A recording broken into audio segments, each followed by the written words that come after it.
ಕೇಂದ್ರ ಬಜೆಟ್ 2026-27ರ ಮಂಡನೆಯ ಬಳಿಕ ಹಣಕಾಸು ಸಚಿವೆ ನಿರ್ಮಲಾ ಸೀತಾರಾಮನ್ ನಾಳೆ ದೇಶದ ವಿವಿಧ ಪ್ರದೇಶಗಳ ಸುಮಾರು 30 ಕಾಲೇಜು ವಿದ್ಯಾರ್ಥಿಗಳೊಂದಿಗೆ ಸಂವಾದ ನಡೆಸಲಿದ್ದಾರೆ.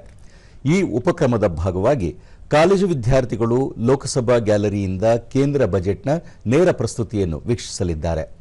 ಇದು ವಿದ್ಯಾರ್ಥಿಗಳಿಗೆ ವರ್ಷದ ಅತ್ಯಂತ ಮಹತ್ವದ ಸಂಸದೀಯ ಪ್ರಕ್ರಿಯೆಗಳಲ್ಲಿ ಒಂದನ್ನು ವೀಕ್ಷಿಸಲು ಅವಕಾಶವನ್ನು ನೀಡುತ್ತದೆ ಎಂದು ಹಣಕಾಸು ಸಚಿವಾಲಯ ಹೇಳಿಕೆಯಲ್ಲಿ ತಿಳಿಸಿದೆ. ವಿದ್ಯಾರ್ಥಿಗಳು ಭಾರತದಾದ್ಯಂತ ವಿವಿಧ ರಾಜ್ಯಗಳಿಂದ ವಾಣಿಜ್ಯ, ಅರ್ಥಶಾಸ್ತ್ರ, ವೈದ್ಯಕೀಯ ಶಿಕ್ಷಣ ಮತ್ತು ವೃತ್ತಿಪರ ಕೋರ್ಸ್ಗಳು ಸೇರಿದಂತೆ ವಿವಿಧ ಶೈಕ್ಷಣಿಕ ವಿಭಾಗಗಳಿಗೆ ಸೇರಿದವರಾಗಿದ್ದಾರೆ. ವಿದ್ಯಾರ್ಥಿಗಳು ಕರ್ತವ್ಯ ಭವನ 1ರಲ್ಲಿರುವ ಹಣಕಾಸು ಸಚಿವಾಲಯಕ್ಕೆ ಭೇಟಿ ನೀಡಲಿದ್ದಾರೆ.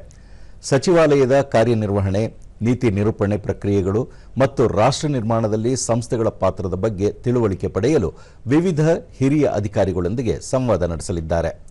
ನಂತರ ಸಂಜೆ ಸೀತಾರಾಮನ್ ಅವರು ವಿದ್ಯಾರ್ಥಿಗಳೊಂದಿಗೆ ಸಂವಾದ ನಡೆಸಲಿದ್ದಾರೆ ಮತ್ತು ಬಜೆಟ್ನ ಪ್ರಮುಖ ಆದ್ಯತೆಗಳು, ಭಾರತದ ಭವಿಷ್ಯದ ಬಗ್ಗೆ ಅದರ ದೃಷ್ಟಿಕೋನ ಮತ್ತು ಯುವಕರ ಮೇಲೆ ಅದರ ಪರಿಣಾಮಗಳ ಬಗ್ಗೆ ಮುಕ್ತ ಚರ್ಚೆಯಲ್ಲಿ ತೊಡಗಲಿದ್ದಾರೆ.